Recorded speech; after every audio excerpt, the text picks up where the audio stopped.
Hello everyone and welcome. In this video I'll be sharing my thoughts on the latest episode of The Walking Dead, Who Are You Now?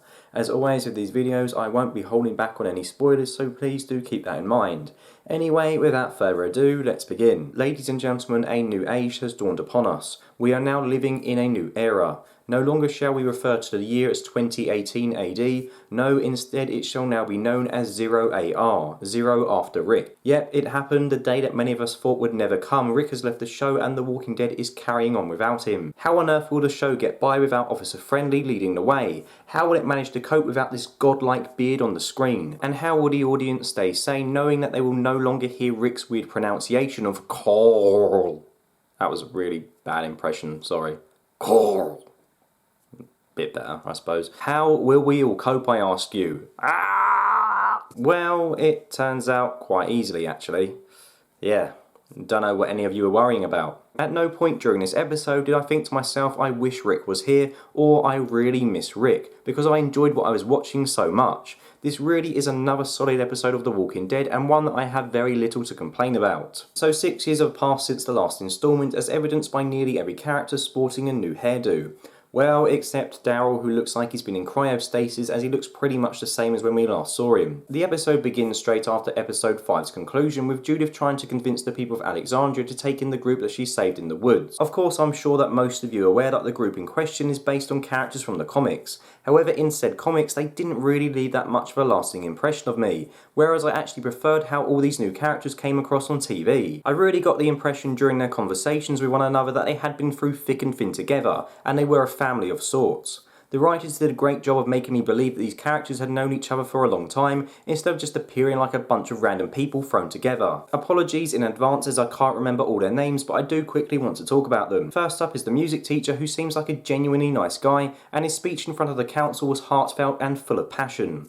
I also like the rapport between the deaf lady and the high schooler. Maybe it's because I don't have any disabilities myself, but up until now I've never really given a second thought as to how someone who was deaf, for example, would be able to survive a zombie apocalypse. Being able to hear the undead coming gives you such a huge advantage over those who don't, and I think it's actually really cool she's included, and she also seemed to be quite a funny person. Magna is the one who stood out for me the most, however, which does make sense as she was given the most screen time compared to the rest of the group, with her seeming like a natural survivor. I know that Michonne got all pissy when she found a hidden blade in her belt, but let's not forget Rick did exactly the same kind of thing when he went to Alexandria, going as far to bury guns and even give guns to those who he trusted. Magna has no doubt been through a lot of shit on her journey, and I'm assuming she's encountered a lot of very bad people, so I'd actually be worried if she didn't think of hiding a weapon on her when going to Alexandria. It's kind of weird as a viewer to see this group trying to convince Michonne and Co to let her to stay, because we were once on the other side of the fence watching Rick and his people be interviewed by Deanna. Things have kind of come full circle, and I understand why Magna was so hesitant to trust Michonne, as well as why Michonne was equally hesitant to trust her. I'm glad that Michonne came to her senses and decided to give her a place to stay, even if it was at the Hilltop instead of Alexandria. I'm also interested to see who's in charge of Hilltop now, seeing as it's been reported that last week's episode was also Maggie's last appearance. Michonne used the word she when referring to the leader, so it's obviously a woman. I think it might actually be Cindy or one of the other Oceansiders. Part of me did think that it would be Enid, as we've already been told that she would have a bigger role this season, but seeing as she was playing the role of medic when we last saw her, I think she would still be a nurse or some kind of doctor instead of the overall leader, and also because she's Enid. Enid just shouldn't be in charge of anything. Anyway, going back to Michonne for a moment, as the poor lady is clearly struggling with her inner demons during this episode. We know that Michonne used to speak with her dead husband and her children, and sadly she's now back to talking to people who only she can see. I'm not sure exactly who she was talking to this week. It may have been them and or Rick and Cole, but I really enjoyed the scene when Judith found Michonne talking to herself in the kitchen. In that moment I really felt for both Michonne and Judith. Michonne is in a bit of a state, but as a mum she's trying her best to keep this from Judith as she doesn't want her to worry and wants to do the best by her. Judith on the other hand knows what her mum is doing. She's seen her do it before, but she doesn't judge her for it. Instead she walks to the kitchen door to check she is okay and then tries to sneak away without Michonne knowing, which is actually really sweet of her. I used to moan a lot about Chandler Riggs when he was younger because Carl just came off as this annoying kid most of the time. However, I already actually like Judith, and I'm glad the kids on the show are a lot less irritating than they used to be. Speaking of kids on the show, I am 100% confident that the kid who Michonne hugs in the kitchen when Magna is looking in, and then hugs again later when Judith goes up the stairs, is not real. When Magna is looking in on Michonne, I think what she actually sees is Michonne just talking to herself, and maybe the angle which Michonne appears to bend down towards the child obscures what Magna can actually see. As I just mentioned, the second second time the kid appears is after Judith goes upstairs. The kid comes running out of the kitchen, which is no coincidence as it's the same room where Michonne was talking to herself earlier, and then hugs Michonne. Just like the incident with Magna, the child appeared to Michonne when no one else had a clear view of the kid, meaning there isn't anyone else who could actually back Michonne up and say, yes, this kid is real. I wonder whether this ghost child is one of her kids who died at the start of the apocalypse, or more likely I think it could even be the child who she imagined having with Rick. It's a pretty dark topic, but I do want to see it explored further. I just hope that the writers don't pull a Ray Magini and have it be that the child is in fact real, but the other characters couldn't see her because a wormhole appeared in the way. Wait. How come at Builder's Barn I saw Homer talking to thin air? Well, that... I can answer that.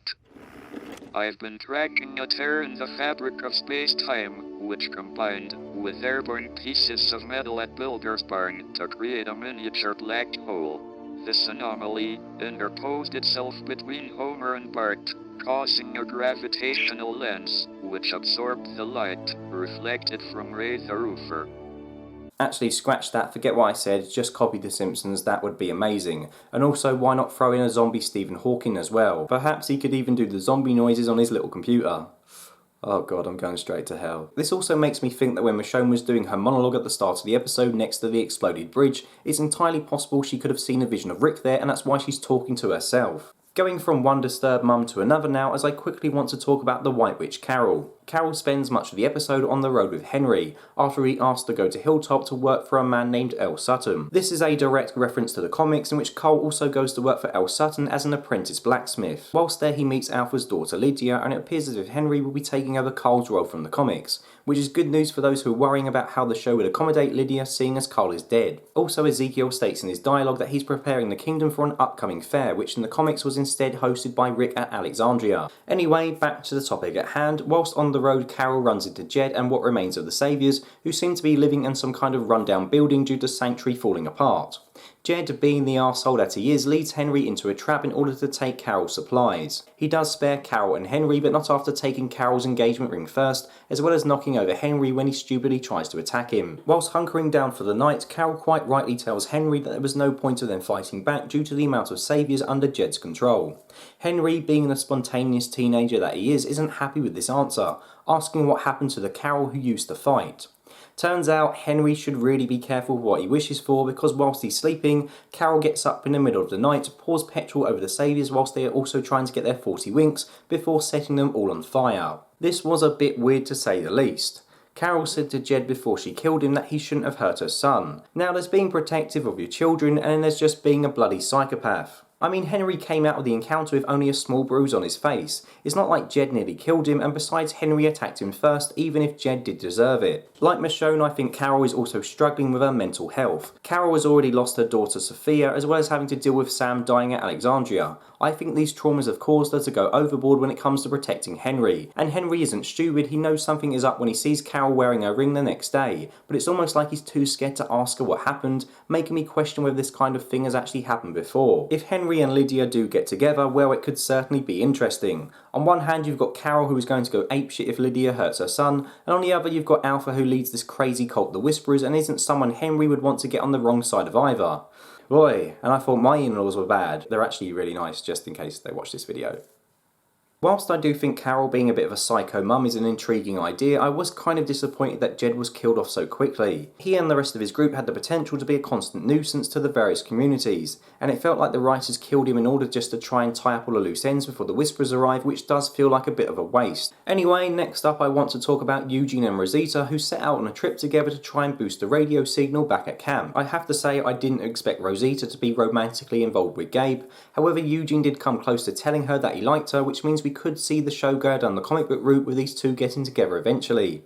Rosita and Eugene both seem to get a hard time from fans of The Walking Dead, and most probably weren't thrilled at the prospect of having to sit through scenes of the pair together. However, I enjoyed their story arc this week just as much as I did the others. Eugene has changed, and I'm not just talking about his hair, as illustrated by him killing walkers at the start of the episode with ease. You could make the argument that he does go back to his old coward self when he freezes up in the forest, but he does nobly say to Rosita that he will die to protect her, before Rosita drags him by the scuff of the neck and tells him to stop being weird. I liked that Rosita wasn't prepared prepared to listen to his dramatic final speech and just got his arse moving again. Also, I've got to say that normally Eugene's dialogue is quite hit and miss with me, however he did make me laugh during this entry, specifically when he said sweet sassy mamassy when seeing the walker herd. It was just so stupid that I couldn't help but cackle. With Eugene struggling to move and the walkers gaining on them, the pair decided to camouflage themselves in the mud, which the majority of viewers would have already seen during this year's trailer. Even though we've already seen the Whispering Walkers tease pre-season, I still thought this moment was epic. You could just see the fear that swamped both Eugene and Rosita. Eugene's shocked expression somehow burst through even though you could only see one of his eyes, and Rosita desperately covered her mouth, presumably not to let out a shudder or a scream. I'm really looking forward to seeing more of the Whisperers, and I hope the show can deliver on their promise. Finally, before I wrap up, there's a few other things that I quickly want to mention. Firstly, I loved Negan and Judith's little chat. I know a lot of people are still annoyed that with Cole dying we won't see his and Negan's relationship on the show, however I felt that Negan and Judith showed more chemistry during this one scene than JDM and Chandler did during all their moments together. Also, is it just me or does Negan seem like he's calmed down a bit? Maybe it's just because he was talking to a child, but he wasn't as loud or as over the top as I'm used to, even his voice sounded a bit different, and it was strangely refreshing to see. Secondly, with the Rick Grimes film trilogy announced, I'm also looking forward to seeing the other spin-off movie. What spin-off movie, you ask? Well, of course, it's The Last Redneck, which features 2 hours of Daryl being a miserable bastard. Can't wait for that one.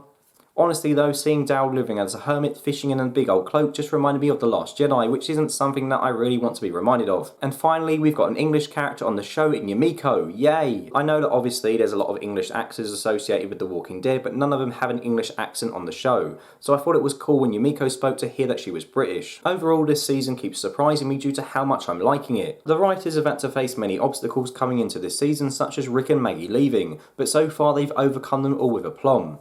The Walking Dead is good again after 2 and a bit seasons of mediocrity. It's nice to actually look forward to the show once again instead of seeing it as a bit of a chore, and Angela Kang and her team have somehow managed to revive a dying show. Another great episode in what's been a great season so far. So there you have it, that's the end of the video. Please let me know your thoughts below. Do you agree with me or did you dislike this video? Also, before I say goodbye, I want to say thank you everyone for helping me get to 7,000 subscribers. I know I say it with every milestone, but I still can't believe it. I mean, me and my wife were talking about it earlier, and I think when I met her I had about 12 subscribers and was getting, a couple of views a day, if that. So it's kind of crazy how much it's grown, and let's just hope we can carry on growing. So thank you very much, and goodbye. Bye.